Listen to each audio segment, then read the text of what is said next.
perros, perdón, cuando me refiero a los perros, como siempre hago referencia a que la perra anda brava, cuando las cosas andan muy cabronas, con lo de la reforma Sí, eléctrica, ¿no? Con esta iniciativa del presidente, que es aprobada por la Cámara de Diputados, después por el Senado, y que exhibe a esos que siguen defendiendo a las empresas extranjeras. Vaya momento en el que regresa bueno, no regresa, irrumpe Diego Fernández de Ceballos en las redes sociales y qué oportuna la exhibidota de hoy del presidente Andrés Manuel López Obrador, porque en medio de la realidad política, estos debates sobre la reforma eléctrica nos dejan claro que aquel debate que tuvieron hace más de 20 años está más actual que nunca, porque es quién está a favor del pueblo y quién está en contra del pueblo, punto, no hay más. así es, así es. Mira, es muy claro, es decir, tú revisas lo que se ha dicho en el debate de la reforma energética y, por ejemplo, Claudia Ruiz Massieu se lanzó a decir que la enmienda era mala en todos sentidos, que violaba la Constitución y muchas leyes, que le apostaba por las energías sucias, que afectaba el cambio climático, que rompía tratados y compromisos internacionales como el Acuerdo de París. Luego un cuate del PAN, creo que se llama Rementería, dijo que lo que se está proponiendo es la contrarreforma de la reforma energética, que esto encarecería la energía, etcétera. Y es curioso porque si nosotros revisamos lo que realmente ocurrió, vamos a ver que lejos de violar la Constitución, esta enmienda básicamente lo que hace es restablecer el espíritu original de la ley, el espíritu de la ley que buscaba la soberanía energética. Efectivamente, esto es una contrarreforma de la reforma energética de Peña Nieto, pero sin lugar a dudas no va a encarecer la energía. Lo que encareció la energía en su momento fue precisamente aquella reforma que hicieron estos señores. Mira, hay que recordar lo siguiente, desde la década de 1980, todos los países del planeta siguieron las recetas de Washington y abrieron su economía a a las fórmulas monetaristas. Y todos los países fueron saqueados, todos los países que hicieron esto fueron saqueados por las multinacionales, ¿no? Entonces, hay que decir que en cada país el neoliberalismo fue implantado por grupos empresariales y por las multinacionales y por las derechas locales. Es claro que el consenso de Washington impulsó medidas muy concretas que favorecían a los grandes empresarios, la reducción del gasto público, la eliminación de subsidios, el adelgazamiento del Estado, una reforma hacendaria, los tratados de libre comercio y sobre todo la desregulación y la privatización de las empresas del Estado. ¿Y qué es al final de cuentas la privatización de las empresas del Estado? Resulta que durante mucho tiempo privó en el planeta un modelo de desarrollo que se conocía como estado de bienestar. Y el estado de bienestar presuponía políticas muy específicas, políticas de pleno empleo, políticas de soberanía, de desarrollo interno, y hay que decirlo, una de las estrategias claves de los periodos de estado de bienestar fue precisamente establecer, proteger, digamos, las áreas estratégicas de cada país, y en México, por ejemplo, eran estratégicas, Comisión Federal de Electricidad, es decir, la generación de energía y el desarrollo y la extracción y el procesamiento del petróleo. Por eso Comisión Federal de Electricidad y Pemex se convirtieron en empresas estratégicas para la nación, ¿no? Entonces, desde la década de los 80, las derechas locales, los intelectuales cercanos al poder, y el hueso de los medios de comunicación, con voceros como los que acabas de mencionar, impulsaron en todo el país las tesis neoliberales. De modo que este proyecto se convirtió en hegemónico y solo hubo algunas resistencias por parte de algunos sectores de la izquierda.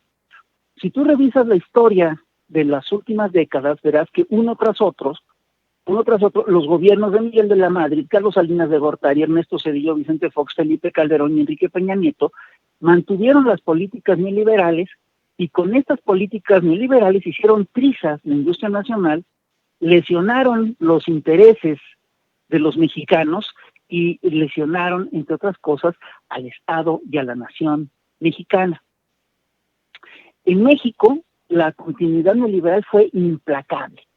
Es decir, de la Madrid congeló salarios, hizo las primeras privatizaciones, hizo la primera, digamos, dio el primer paso hacia la privatización del sector energético. Carlos Salinas privatizó teléfonos, privatizó la banca, firmó el Tratado de Libre Comercio, quería echar a andar el Tratado de Libre Comercio, privatizó ferrocarriles, privatizó carreteras, privatizó pensiones. Fox empezó con la privatización eléctrica y firmó el acuerdo, el ASPAN, el Acuerdo de Seguridad y Protección de América del Norte. Y Calderón impulsó la reforma LINC, la reforma energética, hizo la reforma laboral. Peña Nieto concretó la reforma laboral y echó a andar la reforma energética, y de hecho le abrió la explotación del petróleo a las multinacionales. Hay que decir una cosa que es muy clara alrededor de las privatizaciones. Los señores neoliberales siempre manejaron la tesis de que las grandes empresas estatales eran en realidad monopolios, y los criticaron como si fueran monopolios, y decían que eso dañaba el libre comercio y afectaba en última instancia al consumidor, porque como no había competencia, entonces los precios tendrían, el Estado imponía unas tarifas, en cambio que si hubiera libre competencia, las empresas competirían para ver cada cual, quién daba mejor servicio y quién ayudaba más a la población, etcétera, etcétera, etcétera. Pero eso no es así. Si una empresa estatal está muy lejos de ser una empresa monopólica. Es decir, monopoliza efectivamente un sector de la producción, pero en principio las empresas estatales no se rigen por la ganancia.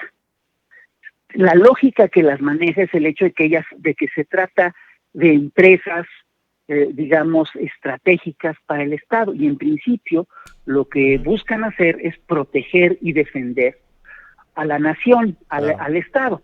Entonces, esta cosa se revela claramente, se plasmó en la Constitución de 1917. La Constitución de 1917 protegía los diversos sectores del país, y es un hecho que le daba protección a estas empresas energéticas. Sirvieron de palanca para el desarrollo de la nación durante mucho tiempo. No hay que olvidar que durante mucho tiempo México vivió efectivamente del petróleo. Es decir, es claro que México recibía un dinero muy importante por parte de Pemex, y que ese dinero se utilizaba para el desarrollo de la nación. Hubo un momento en el que de cada peso que se gastaba en el país, 40 centavos venían de Pemex, ¿no? Entonces, ¿qué es lo que ocurre con esta historia? Es decir, ¿qué es lo que debemos de entender esto? Es decir, que gracias a la expropiación petrolera, México pudo aprovechar sus hidrocarburos. Y te digo, durante años, el oro negro fue la palanca del desarrollo de México, ¿no? ¿Y qué hicieron las administraciones neoliberales con Pemex? Pues es curioso, porque básicamente lo que hicieron es que buscaron quebrarla. Es decir, en la era neoliberal, el gobierno y las empresas multinacionales emprendieron una campaña en contra de, lo que sería el desarrollo de estas empresas. Y de veras, si tú revisas lo que hicieron estos sectores con Pemex, vas a ver que es impresionante. En tiempos de López Portillo, por cada peso que invertía el Estado en Pemex, Pemex pagaba un peso de impuestos. En tiempos de Salinas, por cada peso invertido, Pemex pagó 3.50 pesos, 5 pesos con 30 centavos de impuestos. En tiempos de Fox, por cada peso invertido, Pemex pagó casi 8 pesos en impuestos, con un agravante. El peso que le invertían era de deuda, es decir, el 83% de la inversión a Pemex fue mediante endeudamientos diferidos, lo que llamaban pibiregas. Lo que quiere decir que el Estado le metía a Pemex 13 centavos, 17 centavos, lo endeudaba por 83 y le sacaba 8 pesos. Es decir, perdón, dime tú si esto no tenía la intención, digamos, de saquear a la paraestatal, Claro. ¿no? Y lo mismo ocurrió claramente con el sector eléctrico. Fox es el que empieza con la privatización del sector eléctrico. ¿Qué es lo que hace Vicente Fox con el sector eléctrico? Empieza a dar contratos. Pero ojo, no son cualquier contrato. Lo que hace Vicente Fox es muy fuerte. Lo que hace Vicente Fox es que empieza a dar contratos a empresas extranjeras, ¿no? Y son contratos que van claramente en detrimento de lo que es de lo que son los intereses de la nación. Digo, empiezas a revisar lo que hicieron y de veras que te sorprende, ¿no? La brutalidad con la que se portaron con Comisión Federal de Electricidad y sobre todo con Compañía de Luz y Fuerza del Centro, ¿no? Entonces, a Compañía de Luz y Fuerza del Centro, por ejemplo, es decir, en México hay dos grandes empresas estatales, que son Comisión Federal dos grandes empresas estatales eléctricas, ¿no? Y cada una tenía su lógica y cubría un sector. Comisión Federal de Electricidad manejaba la luz en casi todos los estados del país, y Luz y Fuerza del Centro manejaba sobre todo la electricidad en la zona metropolitana y en el Distrito Federal, ¿no? Lo que empezamos a ver en tiempos de Vicente Fox es que le empezaron a dar contratos a pues ni más ni menos que a agentes afines al gobierno, y resulta que eran contratos que tenían en los que de repente estaban metidos personeros del gobierno. Así es. Había todo un cártel de cabilderos que era muy, muy impresionante y que eran sumamente y que estuvieron todos ligados al sector energético. Era un puñadito de exministros de Hacienda, de exdirectores de Pemex, que de repente acabaron siendo consultores o consultores de empresas multinacionales. Entonces, entre estos es un grupo muy cerrado. ¿Quiénes estaban entre esos actores? Estaban claramente Pedro Aspe, que había sido secretario de Hacienda, Jesús Reyes Heroles, que había sido exdirector de Petróleos Mexicanos. Resulta que de repente Jesús Reyes Heroles, que fue secretario de Energía con Cedillo entre el 95 y el 97, que fue embajador en Estados Unidos entre el 97 y el 2000, que fue director general de Petróleos Mexicanos con Calderón entre el 2006 y 2009, ¿no? De repente Jesús Reyes Heroles aparece como socio de Morgan Stanley, un banco de inversiones que tenía grandes negocios en el sector energético. Entonces, en 2013, Morgan Stanley, por ejemplo, funda una empresa que se llama Energea, que es una empresa a cuya cabeza estaba, pues ni más ni menos que Jesús Reyes Heroles, ¿no? Y que ofrecía contratos e incentivos para la exploración del crudo en México a las empresas multinacionales. Y tienes el caso, por ejemplo, de Georgina Kessel Martínez, que fue secretaria de Energía y presidenta del Consejo de Pemex, ¿no?